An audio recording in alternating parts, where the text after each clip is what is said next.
They lost their first game there. They struggled to even make it to the group stages, remember. They had to defeat a no-name team 2-1 in the round of 64 just to get here. So, and a lot of that has been brought up to points of maybe Slicks not necessarily drafting the strongest. I mean, what are your thoughts on that? You know, I think Slicks is a fantastic player. I think he's one of the best. Honestly, if I had to put like a top 5 list, he would be in that list. He's just a great player, such a talented player. But I do question the drafting just a little bit. He does some really interesting things. In fact, just a second ago, I saw them scrim Complexity. Yeah. And, like, they're playing as a team, like, the way they play is great. I mean, they're all very great players, but they sent the infamous Witch Slayer long lane support as a tri-lane. And I just don't like, you know, that. And it's a couple things like that. Sometimes they're spot on, and sometimes it's just like, why did you do that? Yeah. So I think the drafting is kind of weird, a little awkward, and if that kind of gets fixed a little bit, the TteS Sports is definitely going to be on top like they once were. But yeah, I think you're right. That's the only little thing with this team. Yeah, so, you know, definitely getting those quirks worked out. But, again, this is a big match for them. If they start 0-2, that's definitely going to raise a lot of questions, and it's going to be interesting to see how they go from after that. But, of course, right now 0-1, going up against MUFC here. And MUFC on the other end, again, they defeated Call of Karma their first match, and a very, very sound team. They didn't necessarily have the greatest performance at DreamHack. A lot of people talked more about Orange when it came to the Southeast Asian teams than them. But still, Kiddo especially, that guy's fantastic. I know you can definitely vouch for that playing against him and whatnot, but he's a fantastic player, so looking forward to see what he, as well as everyone else, of course, does. We got to talk about this, actually, draft, though. So the blind bands that started with Tundra and Ophelia for MUFC, then Pebbles and Tundra for TteS Sports, so nothing too crazy there. Then you got the locks following Bubbles by MUFC, you got Tempest Warbeast by TteS Sports, Aluna Andromeda by MUFC, and then Slither to finish it off. So actually kind of an interesting lock pool here with TteS Sports even locking that Warbeast that owned them last week. Yeah, it's kind of interesting. I mean, they still play him, actually. I think White plays him. Although I think he goes for more of a puzzle box build, which I just detest. I just hate it. But nonetheless, it is locked, and the hero is great. Yeah, 2000. Oh wait, it's MUFC. I don't know why they're not tagged up at MUFC. Yeah, I kind of like that tag though, 20x. It looks kind of cool. But yeah, Kiddo's a great player. I mean, he's one of the best mids in the game. Interesting thing to note about this team, I don't know if they just did this at DreamHack or if they do this all the time, but they did not play with headsets, and they typed everything, which I thought was just so weird. But, yeah. No, oh yeah, that was what I was going to say. I hope that the international scene had an influence on the picks and drafting of MUFC. I know it did for Orange Esports, and it's been working for them and improving them. Yeah. And I hope that it does for MUFC because they're great players, but they just need a little bit more solid drafting. Yeah, and it has. You see it right there, right off the bat. Definitely sounds like you're happy for them with that pick, going with the Dark Lady, and of course for good reason. To start things off here for MUFC, now Magebane wasn't banned. And speaking of the bans, he had Electrician Magnus, Polywog Priest, Armadon Silhouette, and Jared Zaya. So again, nothing too crazy there. But like I was saying, Magebane not being banned, so TteS Sports, not even necessarily with these next two, they could wait for the third pick, but could go with the Magebane to kind of compete against that Dark Lady even. But strong start here for MUFC. Yeah, definitely. I mean, I shouldn't even say about that, like the international scene, them picking Dark Lady, because actually Dark Lady was extremely popular in the Southeast Asian scene for quite some time before it got really splashed on the scene in the international scene. Not to say that it never really died away in the international scene, but for a period of time there it wasn't that popular like it is now. But it was always popular over the Southeast Asian team, or Southeast Asian side, I should say, and they always first picked it. But yeah, great pickup right there. Behemoth now picked up. You mentioned the Magebane pickup is still there and possible. I would even go so far as to say is Forsaken Archer, because I know Slicks loves Forsaken Archer, and they might pick that as well. But they do go with Behe and Pyro. I like it. Yeah, we did see Pyromancer yesterday. Unfortunately, on the losing side, I believe it was, but still, we brought up some points, and we saw in that match the burst that Pyromancer as a hero puts out, especially if you get that level 2, even the level 3 ultimate, of course. It is ridiculous. She could just drop you so quickly in the matter of a second, really. So Pyromancer, and I was going to say I wouldn't be surprised if we see Slicks playing that. I know way back in the day he definitely loved to play that hero, and it definitely fits his style of play. Just a very aggressive player, solo mid-style player even, and of course Pyromancer fits that very well here. Yeah, I love Pyromancer. If you ask me time and time again, I'll say I love that hero. And it's such a good hero also against Dark Lady. That massive burst really screws up Dark Lady. And we always see right now in the metagame so many hard carries picked up like Dark Lady, like Mage Bane. But Pyro is great against those heroes because of the massive burst. And when you have a very, very long-range setup stun from Behemoth, you get a portal key on Pyro, it makes things very easy. Also have the ability to push out lanes when the team push is happening. It's not the longest range for Pyro's nukes like say an Aluna, but it's still there and does actually a lot of damage. Well, so Pyro's a great hero. I'm curious, because what makes Pyro a better option, or even why they would choose Pyromancer over a Witch Slayer here? Because they do play Witch Slayer a lot, as we talked about. Slicks loves to play Witch Slayer. Pyro can lane 10 times better than a Witch Slayer. Okay. Just does more damage with auto attacks. It has more damage in its nukes, and the stun duration I believe is the same at all levels. I'm not 100% sure on that, but I'm about 95% sure that the stun from Pyro is the same duration every level, whereas Witch sucks ass from like levels 1 through 4. And just does really no damage with his nukes. Yeah. So Witch Slayer, you pretty much have to run him as a solo, or maybe a short lane support in a dual lane. That's the only way. Long lane, he's garbage.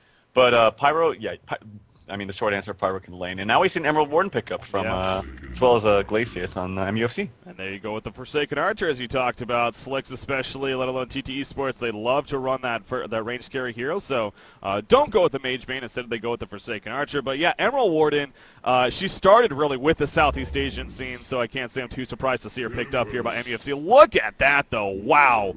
This locking phase going very quick. Bubbles right away picked up by MUFC, and then immediately Tempest and a Warbeast picked up. Talk about push potential. TteS Sports, this could be a very quick game if they choose to make it. Luna, the final pick there, obviously very, very solid pick there to finish off for MUFC. But, man, TteS Sports, they're going for crazy team aggression here. Yeah, they are. I like the idea. What we're going to see is a long lane Tempest, Suicide, and then a jungling Warbeast, and then probably a Pyro mid, Forsaken Archer, Behemoth top. And very, very solid lanes altogether for TteS Sports. Yeah. I like how Riser's playing Warbeast. I don't think he goes Puzzle Box, so kudos to him. And then I actually would have... they finally picked up a Luna last, which is always great. I mean, Luna's a great hero, but this is one of the few times actually I would have picked Andromeda, because Andromeda scales later better with Dark Lady for the negative armor from Aurora, as well as the swap is able to cancel out that Tempest hole. So I actually would have preferred to see the Andromeda over the Luna in this instance. I think the biggest reason, though, Luna Power Throw is so powerful against counter-pushing, or if for counter-pushing purposes. I mean, you talk about so many minions here on the Hellborn side, so... I mean, yeah, obviously when it comes to scaling later on, but still, it may not get to the later game because of this Hellborn team. That's true. How they're built, so...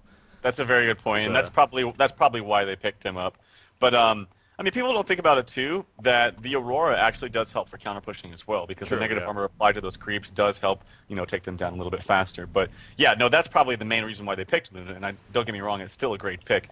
I just think that the swap would be very, very beneficial to save Dark Lady as well as cancel a Tempest. Yeah, basically making the point that this could be one of the few times where Andromeda actually could be the more powerful pick than an Luna, who we just talk about time and time. We see it seems like every single match as being the go-to support. So, but yeah, picked up here from MUFC, so we'll see how that works out for them. Of course, the lane's coming about. No pause to start this game. Couldn't cross my fingers. I wanted to just jinx myself, but that's always good to see. So, but yeah, MUFC also going with the Emerald Warden. We talked about that a little bit, and she seems like such an up and down hero. I mean, I remember when we first started seeing her, again, the Southeast Asian scene is what really started to bring her onto the scene. We saw more teams try. I know you guys actually ran her for a little bit with the Glacius Emerald Warden lane. Beacon, I believe, played her very well. And it worked out for you guys. But then there's other times where it just seems like she just doesn't compete. You've talked about her farm potential, maybe not as great as others out there. So you think it could work here for MUFC, though? Well, here's the skinny on Emerald Warden. The hero is amazing. Like, the hero is great. It does so much damage, actually. The traps are one of the best skills in the game. They really are. And she lanes, like, with Glacius or really any range support so freaking well. It'll kill anything. The deal is, though, she farms like she farms extremely slow. She farms so slow. I know. I gotta watch myself. She farms slower than pretty much any carry in the game, and that's where her problem is. So if somehow you can get her jump started on a farm, she is amazing and she'll take over a game. But that's the problem. Yeah. So it's not like you can, triple stack Ancients for, and it's like, go clear him. How? I'm going to silence shot them or throw my traps in. She has no farming potential, so. Yeah. Other than that, she's great, but she farms very slowly. Well, MUFC, they are going TteS Sports, they're actually going at the side lane Tempest. Of course, they got the long lane Tempest even by Waitala. This is something we've seen a little bit, in fact, lately as well. Again, going back to, I know Orange Esports actually ran it quite a bit. And TteS Sports, I think they've ran it once or twice themselves recently. So doing the long lane Tempest, of course, that means War Beast in the jungle. No surprise there necessarily. Now, I am curious to see how Riser builds on the War Beast. Now, we actually have seen War Beast. It wasn't just the vitriolic. I mean, we've seen him even before DreamHack. There was a tournament where we saw him a couple of times, and it seems like he's kind of just being one of those niche heroes that teams are picking him up for. To try to maybe catch the other team off guard or whatnot. But I've seen builds where you only get the 2 levels into the Hounds and then you max out W and E. I've seen, with just the E and Q max without W. I mean, so many different style of builds. What would you prefer to see here? Pretty much the standard build. I'm 100% sure Rise is going to do it. You just max the Wolves and the Primal Rage, the third skill, the passive. Okay. Maxing Howl can be effective. Like, I don't know, maybe sometimes, but I don't like it. I think you do a lot more damage especially when you buy a hatchet like Riser did, as you should. That passive just makes you farm creeps so much quicker. Wow, oh my gosh, Slicks nearly getting the Bloodlust kill right there. He did a very good job. He baited the take cover, canceling his Dragon Fire, then he landed it, of course, after. But by the time he used his Phoenix Wave, the take cover was actually back up, just barely in time. And it was able to use it again before the Phoenix Wave hit him. I believe that was the case. I think it was in range. So, but yeah, we have Bubbles being played by Nick O'Kays here for MUFC, able to barely survive. But Slicks, it seems like he is really pressuring Bubbles up here at the top lane, and not much Bubbles can do about it. 6-11 Pyromancer compared to a 2-7 Bubble. So actually, when it comes to creep kills, not necessarily the greatest, but wow, he's denying the crap out of those creeps at least. Looks like they both are actually. It's funny. A very interesting creep score from Bubbles, 2 and 7. Normally you don't see that because Bubbles can't deny that well. Doesn't have the greatest attack animation, and usually you end up, if you have a hard lane like he does. I mean, Bubbles versus Pyro should win this pretty easily. Usually you'll see Bubbles just kind of get frustrated and like start spamming out creep waves, so he'll have like 0 denies and lots of CS. But here it's like the opposite. But yeah, I definitely give the lane advantage to Slicks here. Slicks is a very, very aggressive laner. One of the most aggressive laners in the game. He definitely takes priority in being, giving more harass to the heroes than CSing most of the time. Yeah. That's why he's such a great player. I really think the aggressive route is the way to go.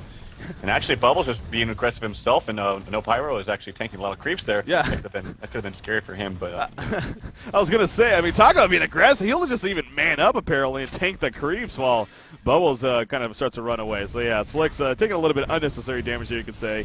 But, again, that kind of goes back to his playstyle, as you're just pointing out, and the aggressive nature that he has. But, yeah, that is a very interesting situation at what's going at the top lane. I mean, again, 14 and 13. 13 denies on Pyromancer.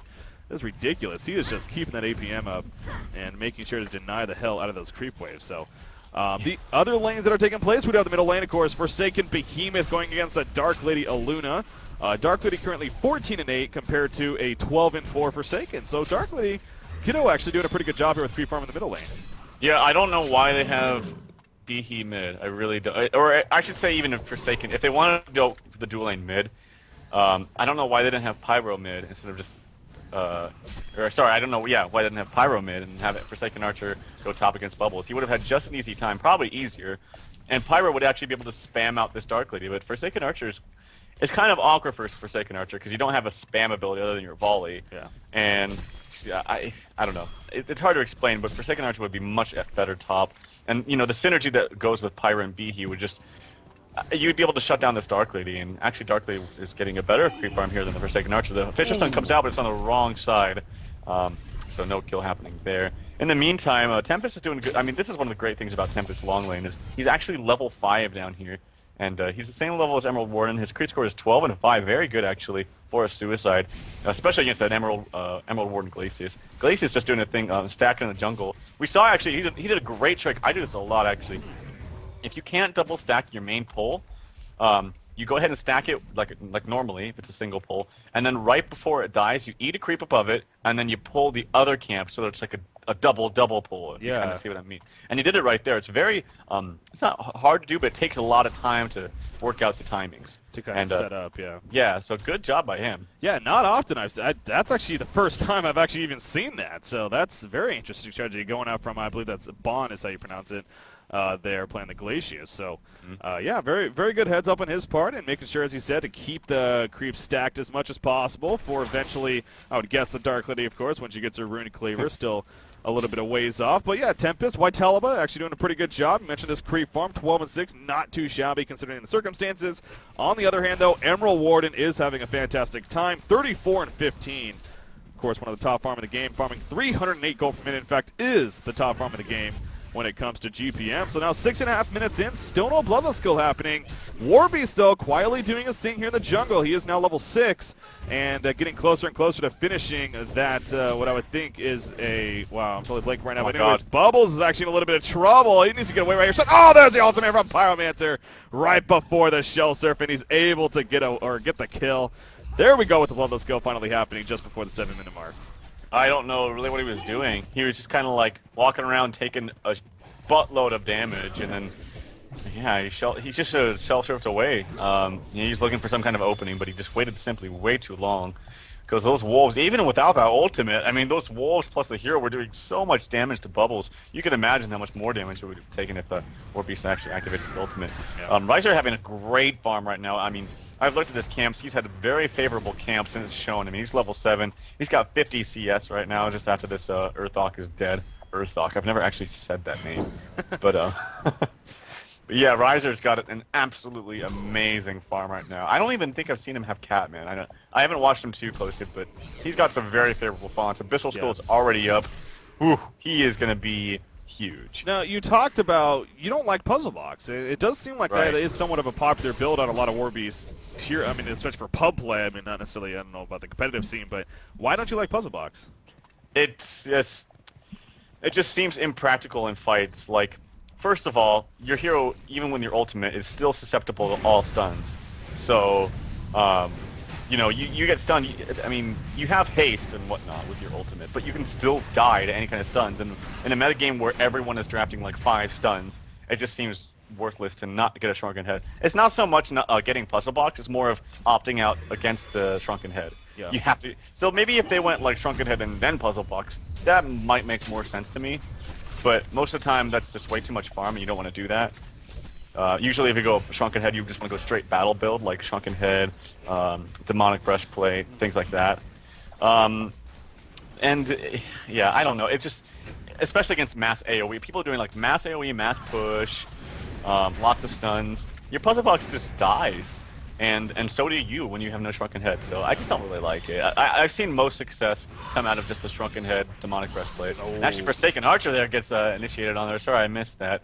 But some great assistance there from Glacius coming out from the bottom lane, and ultimately Luna gets the kill, but Dark Lady gets the assist as well. Yeah, I caught that action there. That was actually Wins on, or actually no, not Wins, but Glacius being played by Bon here. He's actually came in with an invisible rune and set up the eventual Tundra Blast to get Dark Lady close enough with the charging strikes. Dark Blade activated, and of course just tearing her up, and then even Wins on Luna got the kill, as you mentioned, with the power throw. So good kill for themselves, and we're now tied at 1 hero kill apiece. So I must say, especially with these lineups and these two teams, a little bit surprising to see the hero kill score only 1-1, 9.5 minutes in.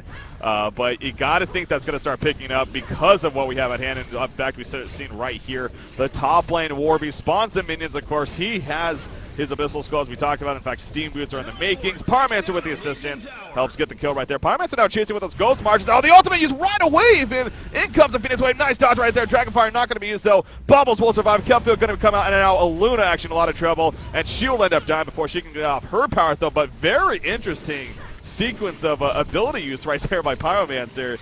Choosing to use the ultimate right off the bat, not resulting in a kill. I think that was fine, actually. I think, you know, that's mind games right there, 101 for you. I mean, he knew Bubbles wasn't, like, exactly auto-casting his take cover, because you can't auto-cast a stun, so if Pyro does use a stun, you actually have to press it. So he was, you know, it was some mind games. He was trying to get him to where he could actually get some damage done and then make him waste the take cover at a certain time. So that was well played by Slicks. And then you just see Warbeast does so much freaking damage. I mean, now he has his Steam Boots. Oh, his farm is just off the charts right now. He's at 354 gold per minute. It's the same as Pyro, actually, identical. And, this is not looking good at the moment. I mean, sure, you got a decent farm on Dark Lady. He's got his Ghost Marchers and then 1,000 gold saved up. I don't know if he has anything else saved, so that's not too good for him. But again, Emerald Warden is at 62 CS. He's farming well, but like honestly, it's just not enough. He has not that much farming potential, and it's really going to come down to what kind of items he decides to go. But it's going to be hard for him. He can't really go for a Null Stone because all the physical damage from Warbeast will kill him. He can't go for a Shrunken Head because for the same reason. What's he going to go? I don't know. It's tough, yeah. And then, we talk about Geometer's Bane, but this is a case where you like to bring out, a lot of AoE damage coming out on the Hellborn side. Yep. Those illusions may just get killed right away, so, where's the practical use in that? So, yeah, it is a tough choice here for Emerald Warden, being played by CY here for the Legion team. Glacius in the meantime at the bottom lane, going to get picked off, though. You see the silencing shot on a 10 bits. Emerald Warden going to go for a counter kill himself, and it's going to get the counter kill. That silencing shot lasting forever. I'm sure Tempest would have used the ultimate if he could right there, but he could not. Pyromancer going to be picked off as well as Bubbles comes in for the counter kill, and a double tap happening for CY. Every day of the week, MUFC will take that 2-for-1 exchange for Glacius right there. Yeah, well, that's the kind of farming potential that you need to have on Emerald Warden, is hero kills. So that's great for him. I was thinking, and it sounds troll, it really does, but an Assassin Shroud actually works extremely freaking well on Emerald Warden. It gives him an escape mechanism that she really needs. It also provides a ton of burst when you try to gank these low support heroes, or these low farm support heroes. Double Damage Darkly is pushing this mid lane, but probably has no idea that this Forsaken Archer is invis. The Volley comes out as well as the ultimate. The port comes out from Tempest. He will try to charge and strikes away, but it's very short range. Warbeast comes now with the ultimate, but Pyro snipes the kill with that Q spell there to get the last hit. Yeah, the invisible Forsaken Archer obviously really screwed Dark Lady there. Had no clue that she was there, and just a matter of patience while the port's coming in. Dark Lady shot, thought she was going to be fine, but all of a sudden crippling volley hit, and of course she was taken out. So now Emerald Warden did purchase an Ice Brand, so that's going to be her choice, at least initially. You like that? Yeah, I think that's fine. It just makes her a little bit more overall tanky. She really needs to get a Vestments though. Otherwise, this Pyro is just going to eat her alive, as well as the Forsaken piercing arrows if it does hit him. Yeah. So I hope he gets a Vestment, but I do like that. It's probably going to go for the Frostburn, I'm assuming, which is a great item on him. I approve. He has the Trough Seal of Approval. CY has the Trough Seal of Approval. Grats for him. Hellborn team, there's a couple of interesting items. Double Ring of Sorcery over here. We got Pyromancer and Tempest both going the Ring of Sorcery. So, and especially, I like it. I mean, especially with a team that's going to thrive off sticking together and pushing together as a team. The more Ring of Sorcery is the better almost. Then you got of course, the Abyssal Skull on top of that from Warbeast. So a lot of team synergy items coming out here for the Hellborn team. Yeah, I know TteS Esports really loves the Ring of Sorcery. I definitely like it on Pyro. I think it's a great item on Pyro because people don't think about it, but you actually expend a lot of mana, especially when you play like Slicks, and he tends to, after the initial phase, I said he's very aggressive at lane, but after that he loves to farm. He loves to farm and rice. And he just goes through camp to camp, and just starts bursting everything down. And when you do that, obviously you need a lot of mana. He's going to go for this Illusion Rune, and he will get it. But the Ring of Sorcery is great on Pyro. I don't know if I necessarily like it on Tempest, to be honest, especially when he's laning, because he's not really passing his abilities that much. It just kind of seems like a little bit of overkill. Yeah. But it's still fine, like you said, for the team pushes and whatnot. Yeah, when that'll inevitably happen, which, on that note, I mean, they only have the one tower kill, and, it's a little bit strange to say that. Here we are coming up to the 15-minute mark, so still very early on in the game, but this team, mass push potential. They got a Warbeast, a Tempest, a Forsaken Archer that can really aggressively push those towers. They only have the one tower kill at the top lane. Is that surprising, or is that okay that TteS Esports only has one tower kill? Well, I think they're working on some core items here, and one of those is going to be the Bulwark coming out for Warbeast here pretty soon. God, he's so farmed. And as well as Pyro's probably getting, wants to do something with a portal key, which he's very close to. He's probably going to match his portal key. Actually, they do get a tower kill at the bottom lane, so no defense put up for TteS. That's very surprising. But Pyro's probably going to get that portal key at about the same time he hits level 11. That's like perfect timing right there. Yeah. So they're probably just waiting for a couple more core items. Oh, Kelfield going to be using the middle lane. Tempest Song of the Scene going to prevent the ultimate from coming out. Tempest will fall right there. Piercing arrows on top of Bubbles, though, doing a lot of damage. In comes that level 11 Warbeast ultimate activated, but he's going to quickly turn around as soon as the pressure is put onto him. Of course, he's hasted as a result of that ultimate. And the ultimate from Pyromancer not going to go Emerald Warden, and Emerald Warden will go down to the Wolves, though, of Warbeast. So the minions doing work right there. So Bubbles and Emerald Warden go down in exchange for Tempest, and the tower kill happening on top of that for TteS Sports. So TteS Sports, no doubt, coming out on top right there. I mean, that, again, shows you the power of Warbeast to an extent. He kind of runs in, can't be slowed because of that ultimate. So he just runs away and lets his dogs do the work, and they definitely did right there, helping to make sure to get the kill onto Emerald Warden, who's trying to run away. Yeah, that's some good communication, just some good overall trust between the team, especially with Riser and Slicks there. Slicks pretty much casts his ultimate on a near full HP Emerald Warden, which is something like no average player would do. You'd be like, oh, I want to use my ult to get the kill and use its full effectiveness to get the kill out of someone. If I'm not going to get the kill, I don't want to use it. But he trusted that Riser would still be able to micro his wolves onto that onto the Emerald Warden, still got the kill. Also, the volley from WTF helped a lot. That was a very well placed volley. So that was so unlucky there for Emerald Warden. Pretty much got hit by everything. I'd be pretty pissed if I was here. But yeah, no, very, very good job there. And now Slicks is a level 11. Yeah, he probably will buy his portal key as soon as he goes to the side shop here. He's going to sell that miner totem for a TP as well. So looking good for them. 2 TPs. Haha. So yeah, he's going to port back to base action, get some regen. But yeah, definitely looking good here for the Outward team. But I will say, Dark Liddy, she's a matter of about 600, 500 gold away from finishing her Rune Cleaver. And you look at that Legion jungle, it's still remaining to be stacked from earlier on. So as soon as she gets that Rune Cleaver, she's already at 340 gold per minute. You got to think that's going to raise up to even 370, 380, if not more, right away. So Dark Liddy should be having a good time here in the near future. And that does, may worry TteS Sports a little bit when it comes down to it. But this is definitely going to help the situation. They're going to go for Conga right here. And, of course, with the Warbeast, very, very, very powerful Conga killing team. Now, is it going to be enough? Because the Legion side, they are somewhat aware. You got Dark Liddy of all heroes running over. Oh, Dark Liddy, what do you do? She runs it on the Tempest, going for the kill. She's going to be stunned, though. And now Dark Liddy in a lot of trouble, not able to finish her off. She did use her cover of darkness, but Warbeast is chasing her down. Pyromancer comes in and finish her off. But now we did see a kill on a Behemoth happening at the Conga pit. The rest of the team was doing work right there. So it is a 1-for-1 exchange right now. Nice take cover coming out from Bubbles, avoiding the crippling volley. It is a 4 versus 4 between these two teams. Neither one committing necessarily. Tempest does have his ultimate still. In fact, there goes a portal key. Pyromancer jumping in, puts the nukes out on Aluna, and Aluna will fall to the ground. Have her counter kill happening on the Tempest right there from Emerald Warden and Bubbles. And actually, Warbeast needs to be a little bit careful now. Nice Pyromancer nuke there to finish off Bubbles, but the Wolves are chasing Warbeast from Emerald Warden. Silencing shot not going to be enough, and Pyromancer going to get her to turn her around as she goes back in even a little bit, but eventually going to have to just fall back and run for safety. But Pyromancer Slick says, you ain't going nowhere, bitch. Behemoth Fidget Stun coming out. Emerald Warden surviving a good amount of damage right here. Probably not the best to fight this, though. She needs to go with the Fissure Block, doing big work here, though. You see the Wolves are still chasing, putting the crits out, somehow still alive, using the power supply at the last second, and will survive. Holy crap, what a finish to that fight right there. That was a lot of fun to watch. Yeah, the second ultimate there, because she basically has 3 of them, the Forest Touch, along with that power supply there for Emerald Warden, really did a good job for keeping her alive. Yeah.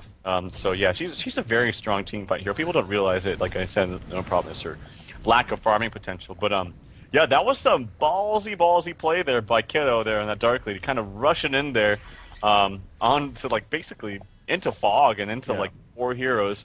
And that's the one hero you need on the team to not die, especially when you don't have your Rune Dex already, your Rune Cleaver already finished. So, yeah, that was a little too ballsy for my taste. Well, sorry. We'll just continue now.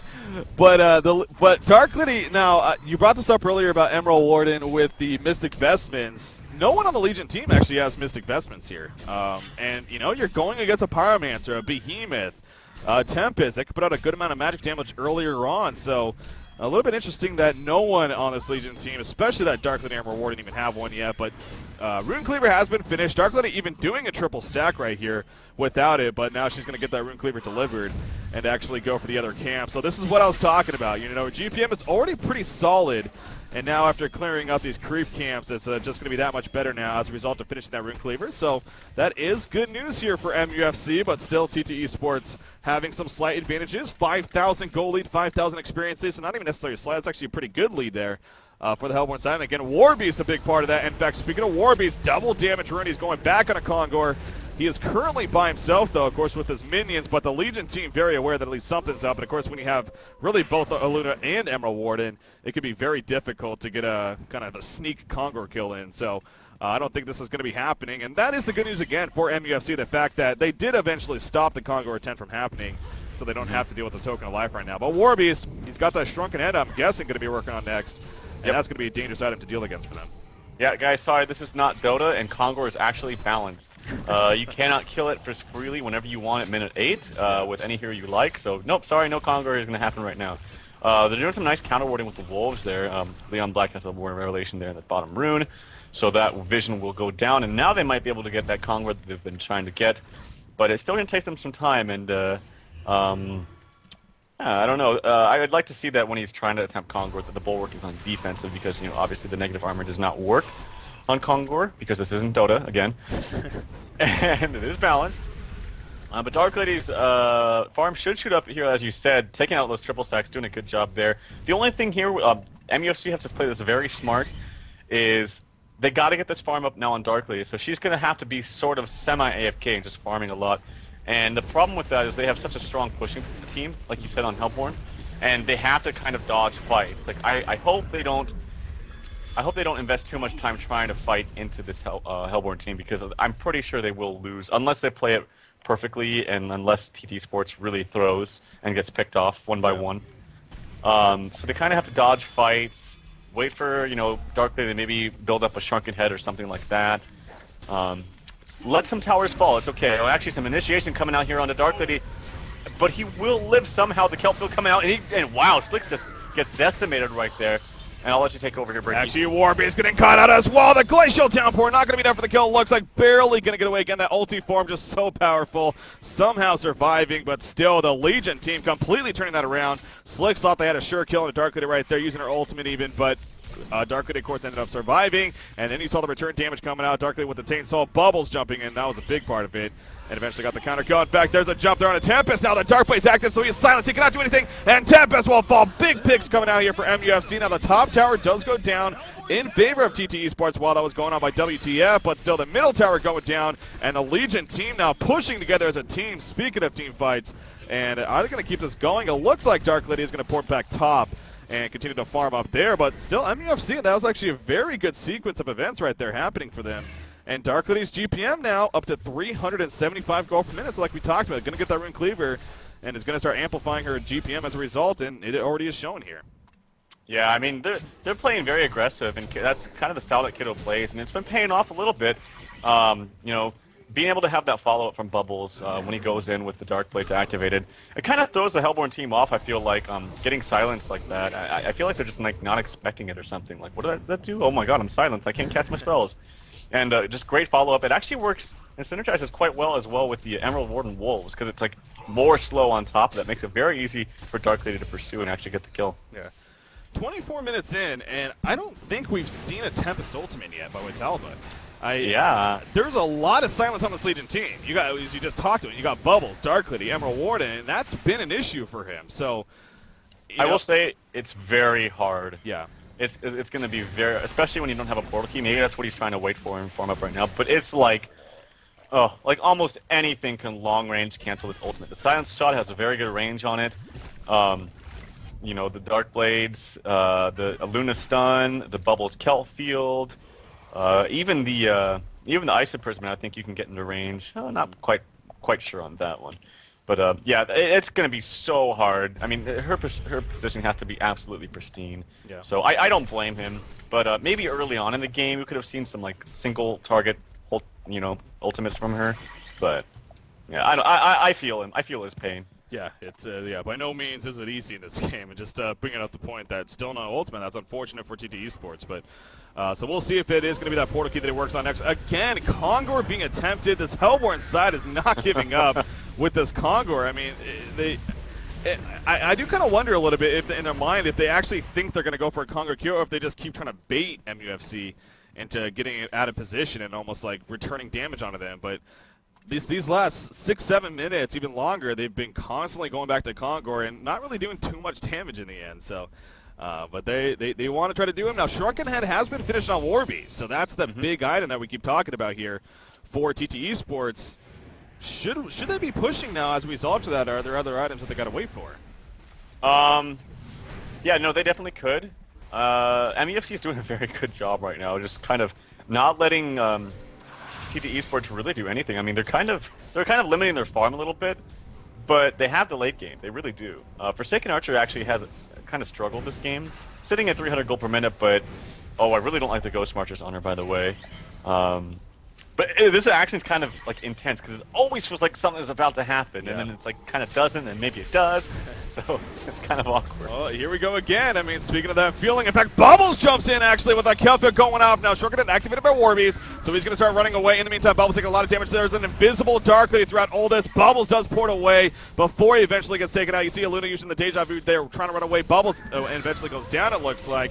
And Dark Lady is still sitting in the invis. There she goes for the open on a Tempest. Tempest gets completely decimated right there. But in the meantime, a great Fissure Stun blocking off Emerald Warden. Glacius already picked off. Emerald Warden will fall. Dark Lady chasing this Pyromancer, but the Legion team, Dark Lady especially, needs to get the hell on out of there. She does have a homecoming stone. Can she find the right part? Look at her standing her ground even. She may go back into this. She activates a Dark Blade. She tries the balls to the wall strategy here.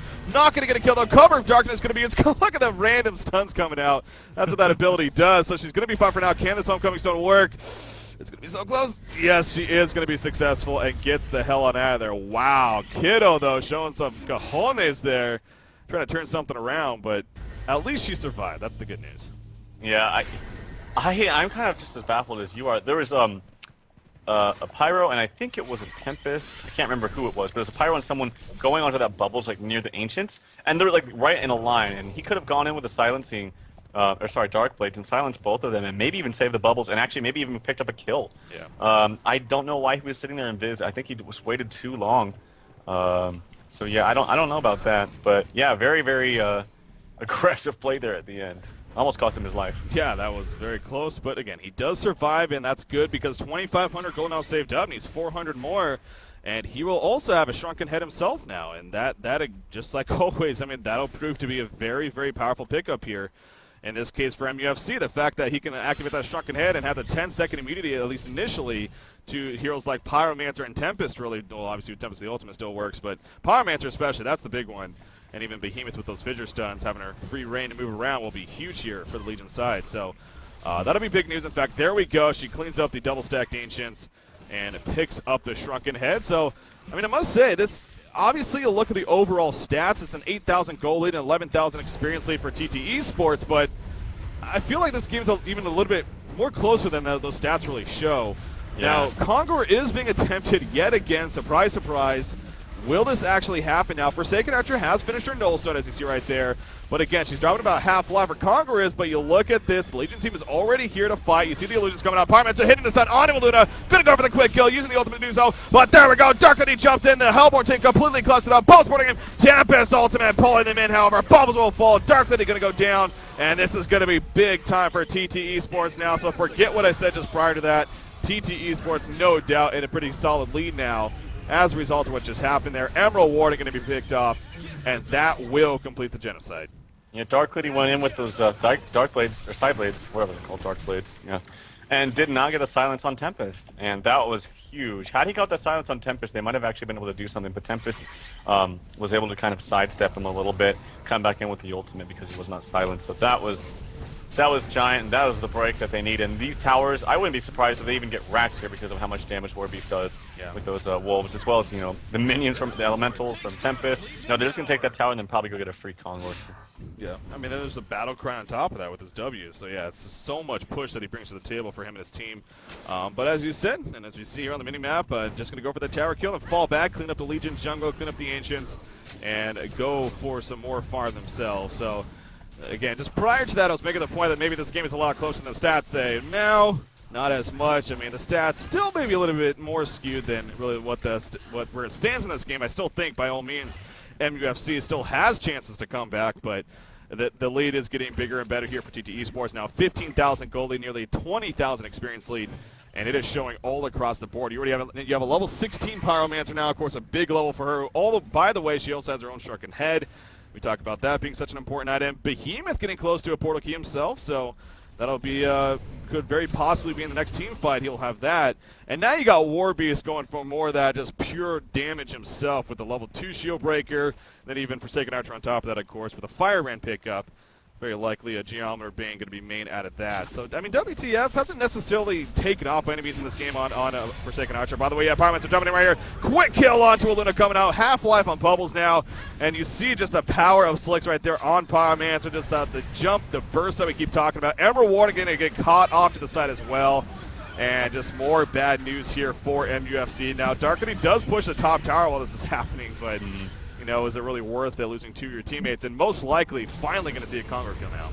That was really funny. Emerald Warden threw a trap down, but then Riser killed it before it was even able to be activated.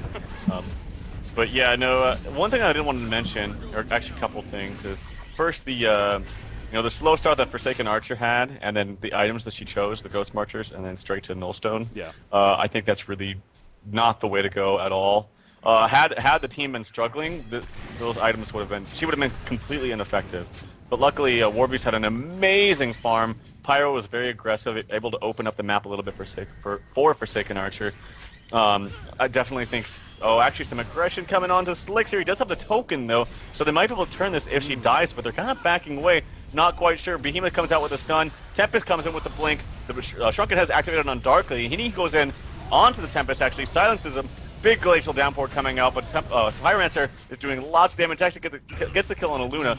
Behemoth ulti comes on the Darkly and she will fall. So, oh my god, some crazy stuff happening right now. Yeah, big kills happening here for the Hellborn team. Again, Slicks doing a great job. It was great timing as well from Leon Black on the Behemoth with this Fidget Stun. As soon as Slicks resurrected, the Fidget Stun came out, kind of screwed up the Legion team a little bit in terms of trying to combo on top of her. And as soon as she activated that Shrunken Head, they could not do anything to her. Tempest or Darkody decided to jump Tempest instead, and of course got the kill on him. But Pyromancer was able to come back and assist to help finish it off strong there. So again, in fact, you see right there, Warbeast just tearing Glacius, a new one. And now Emerald Warden, the next victim of choice, apparently. Well, he says, you know, I don't even care about you. I'm just going to go straight for the tower and make the easy kill happen there. That better be canceled, whoever that is. It looks like it is going to be. So, yeah, that would have been definitely suicide there. But, you know, it's starting to get to a point where it just seems like TteS Esports is just getting way too powerful here in game number 1. And MUFC might want to think about conceding and moving on to that second game. But maybe they're going to give it one last go here. We'll see. Yeah. One thing I did want to say, though, is that they're lucky in the sense that it went so well for them, and really Warbeast and Pyro just shined this game. You know, as well as the whole idea of having Tempest long lane. It's such a strong idea. I feel like we're going to see that a lot more. Just any hero with the deny. We saw Plague kind of come back with the suicide solo Plague. Just the denies are so important, and people kind of forgot about that. I think that's going to come back. You know, Tempest and Plague rather suicide bottom. But the way that this lineup is kind of going for TteS Esports is like a solo support Behemoth, like total support Behemoth. I was thinking, why does he have his portal key so late? But he's kind of been solo supporting this whole game, which is very, very hard on a Behemoth. Normally, I don't like it at all. So good job by Leon Black to be able to keep those wards up.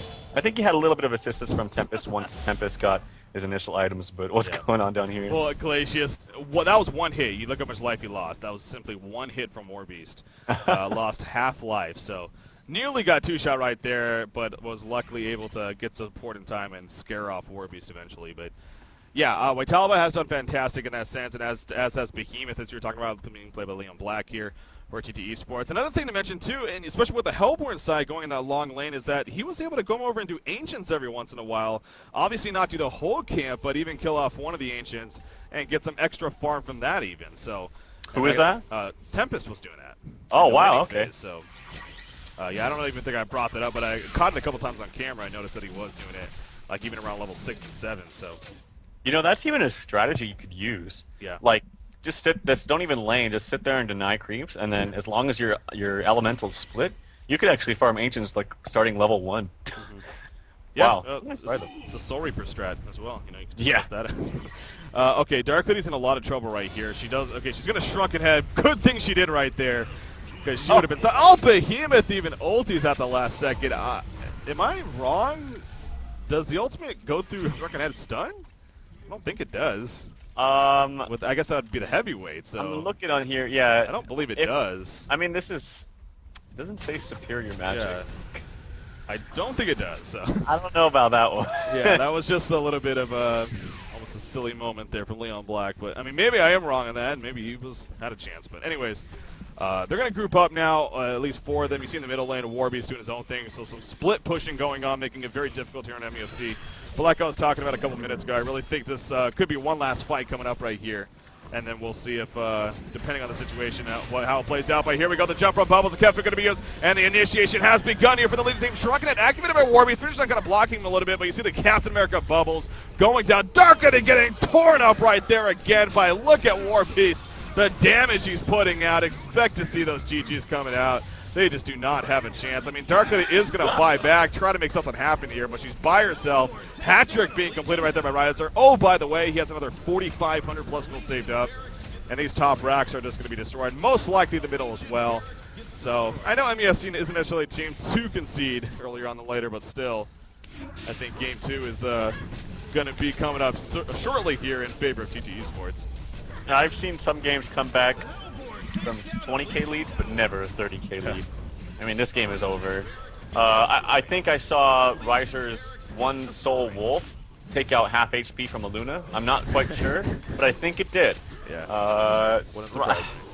Props to Riser. If I was B-Kid, I'd be sitting back here clapping on my stream, because that's what he does. For going the proper Warbeast build, and it's paying off. Although he did get a shield breaker, I would have finished my demonic before that, and then gone for a basher. So it wasn't fully proper. No, he doesn't get the trial seal of approval. Sorry, Riser. Not in that sense, at least. So, but yeah, he's been huge for the team. I mean, no doubt the main reason really why. Well, him and Slick. I mean, Slicks also did a fantastic job with Pyromancer. So he was very active from the beginning, which we talked about, and you know, being 11-2-11. I mean, that's obviously again typical Slicks really, but fantastic hero kill stats right there. So MUFC, I mean, they're not going to give up. They are going to hold their ground, and I do know Southeast Asian teams in particular are known for maybe making games last a little bit longer, at least staying in games longer than maybe expected. But so I guess in that sense, it's not too surprising. But yeah, it's just there really isn't much hope here. I mean, we're getting to a point where even if they do happen to get some kills, I mean, buybacks are going to be happening. You see Demonic Breastplate finished on Warbeast, and he still has enough for buyback, as does Tempest. Yeah. Pyromancer even getting up there, so. I mean, they can pretty much just brute force their way right into the base, not the care in the world, and still kill everybody, because they're that far ahead. So. Savage Mace on Forsaken. So now she's really just pumping out maximum damage now after a little bit slower start for him. Yeah, this tower is going to drop quickly. Again, our Legion team, MUFC, this is absolutely it, because we're going to see Mega Creeps after this if they don't hold this. There we go with the cover of darkness. Shrunken Head activated immediately by Pyromancer. Pyromancer going in return. Dark Lady will fall right away. And, well, I think that pretty much will make the game over if it wasn't already. Pyromancer going to barely stay alive, but look at Warbeast. He's charging, and he's going to get frozen right there. No Shrunken Head to use, but Glacier is going to be picked off. 3 heroes are dead. Emerald and Bubbles, the only 2 alive. And we are going to see Mega Creep spawning here in a matter of seconds. So there we go. Some GGs are starting to be called here. As oh, Tempest ultimate to finish things off. There we go. That's the way to finish it. And that will make it official. TteS Esports will take out MUFC here in game number 1 here in this best out of 3. So congratulations to them. Yeah, good job. Well played by TteS Esports. MVP on that game, I'd have to give it to Riser. He had an amazing jungle farm. I mean, like I said, I wish I would have. I didn't watch too closely at his jungle spawns, but that really dictates on how well of a farm you're going to have on a Warbeast. Sometimes if you get unfavorable spawns, you can have a completely different game. Yeah. But he had good spawns, but he played it well as well. He had, you know, the gank up top to help get the Bloodlust onto Bubbles with with assistance from Slicks. That's exactly what you got to do on War Beast, and he didn't even have to use the ultimate. He was level 6. I'm sure he was going to use the ultimate, but he did so much damage even without it. Yeah. So, yeah, good job by Riser and just the whole TT Esports team. Yeah, I mean, he finished 9-0-15 on War Beast. Didn't die once, 9-0-15, fantastic. All across the board, though, again. Just a great game for TT Esports, of course, and very deserving to be up 1-0. Again, they came into this game with an 0-1 record. Excuse me there. They were up 1-0 against Vitriolic, though. Not to bring back bad memories, but they were up 1-0 against Vitriolic, and they did lose that series. So we'll see if MUFC kind of stands their ground as well and at least forces a Game 3. But with that said, guys, stay tuned. Once again on Breaking CBK, joining me is Trout from Manure. Game number 2 going to be coming out between MUFC and TT Esports here. Coming up next.